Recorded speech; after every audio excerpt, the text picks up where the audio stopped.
حضرت سیدنا ام المؤمنین عائشہ صدیقہ رضی اللہ تعالی عنہ فرماتی ہے میں نے ایک رات خواب دیکھا، خواب بڑا حیرت زدہ تھا، بڑا کمال اور عجیب تھا۔ میں نے خواب دیکھا کہ 3 چاند میری گود میں آ گئے ہیں۔ اب فرماتے ہیں میں اپنے والد محترم سیدنا صدیق اکبر کی بارگاہ میں گئی اور جا کے خواب سنایا اور عرض کی ابا حضور میں نے یہ خواب دیکھا ہے رات کو کہ 3 چاند میری گود میں آ چکے ہیں۔ سیدنا صدیق اکبر نے بیان فرمایا اے عائشہ اگر تیرا خواب سچا ہے تو 3 شخصیت تیرے حجرے کے اندر مدفن ہوگی۔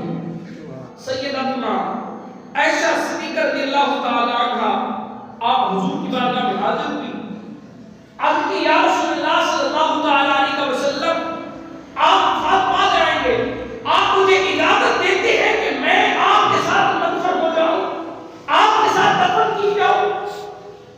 حضور نے فرمایا اے عائشہ تجھے کیسے اجازت دے سکتا ہوں، تجھے کیسے اجازت دے سکتا ہوں جبکہ تیرے حجرے کے اندر میری ابو بکر عمر اور عیسیٰ بن مریم کی قبر بنائی جائے گی۔ اب دیکھیں یہاں پہ بھی حضور علیہ السلام نے پہلے یہ اعلان کر دیا تھا، بتا دیا تھا کہ میرے ساتھ ابو بکر صدیق کی قبر بنائی جائے گی۔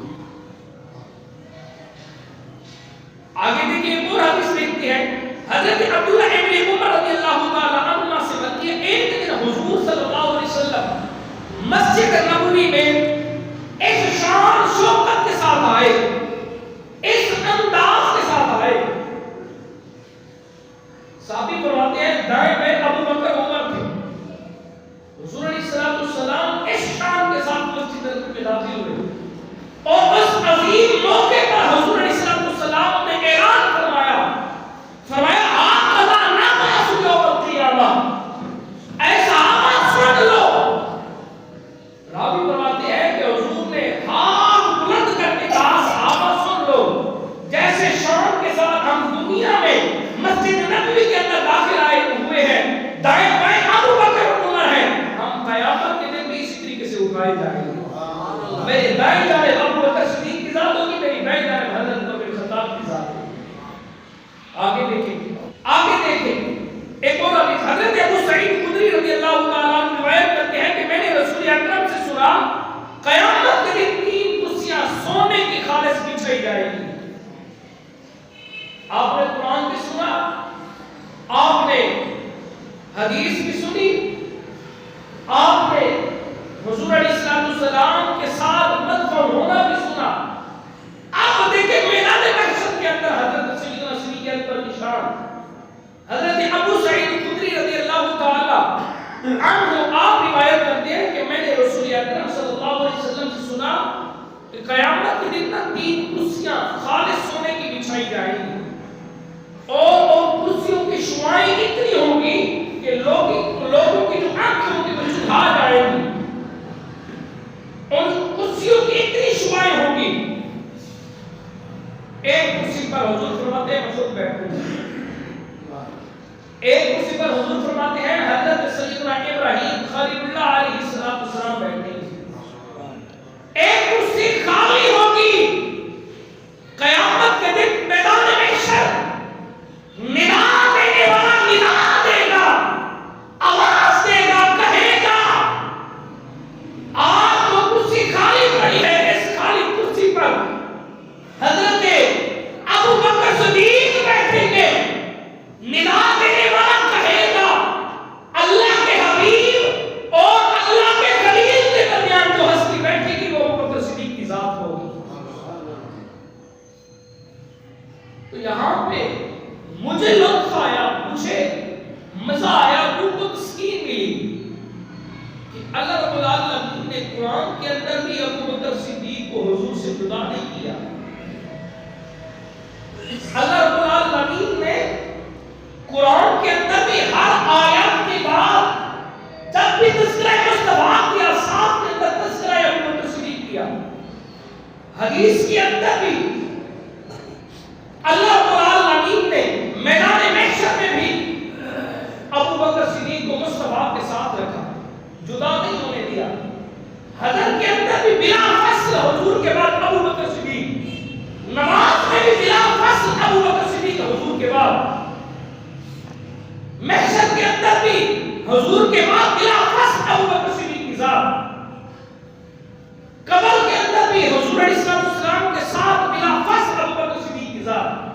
لیکن جب خلافت کی بات آتی ہے تو کچھ منکر اٹھ کھڑے ہوتے ہیں، اعتراض کرتے ہیں، وہ منکر ہو کر دفاع کرتے ہیں۔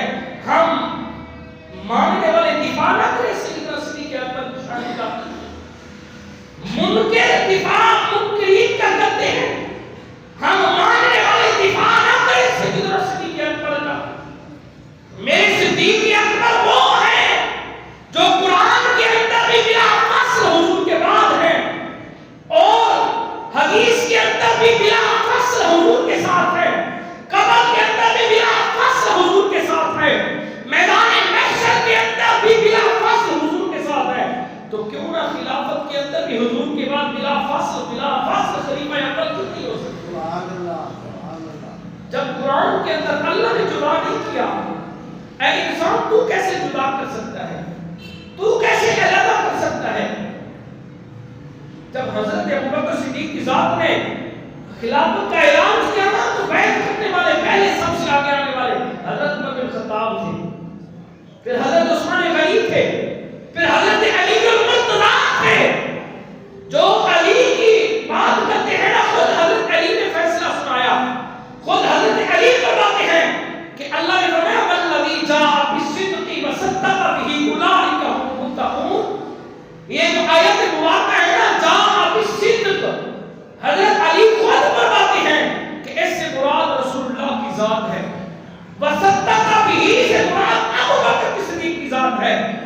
خدا نے قرآن کے اندر جدا نہیں کیا، علی نے اپنے فیصلے کے اندر جدا نہیں کیا، اور منکر سیدنا صدیق اکبر کا صدیق کو حضور کی کیسے جدا کر سکتا ہے؟ اس لیے ہمارا عقیدہ ہے افضل الخلق بعد الانبیاء، انبیاء کے بعد ہوئے زمین پر جو افضل ترین شخصیت ہے محمد سیدنا صدیق اکبر کی ذات، وہ جن کے بارے میں اللہ کے حبیب صلی اللہ علیہ وسلم نے فرمایا ابو بکر فی الجنہ، ابو بکر جنتی ہے، ابو بکر جنتی ہے۔ تو ہم کھڑے ہو کے اعتراض کرتے رہے نہیں جی ابو بکر جنتی نہیں ہے، اور جن کی گارنٹی مصطفیٰ نے دی ہو، جن کی بشارت خود رب العالمین نے دی ہو، جس کے بارے میں خدا نے قرآن میں اعلان فرمایا ہو، اور آج کا انسان کھڑا ہو کے سیدنا صدیق اکبر پر بکواس کرے تو بتائیں تو صحیح نہ اس کے بکواس کرنے سے کچھ ہوگا؟ بندہ گاڑی میں جا رہا ہے، گاڑی میں اب کتا بھونکے تو آپ کو بتائیں، میں آپ سے پوچھتا ہوں بتائیں کیا کتا گاڑی لینا چاہتا ہے؟ کیا اس گاڑی کے اندر بیٹھنے والے کو کاٹ لے گا؟ نہیں، ارے کتے کا کام سے بھونکنا ہوتا ہے۔ شان والوں کی نشان ہی ہوتی ہے، مقام والوں کو اللہ مقام دیتا ہے۔ تو اللہ رب العالمین نے قرآن کے اندر بھی جدا نہیں کیا، حدیث کے اندر بھی جدا نہیں کیا، تو خلافت کے اندر اللہ کیسے جدا کر سکتا ہے؟ تو اس لیے ہمارا عقیدہ بلا فصل خلیفہ اول حضرت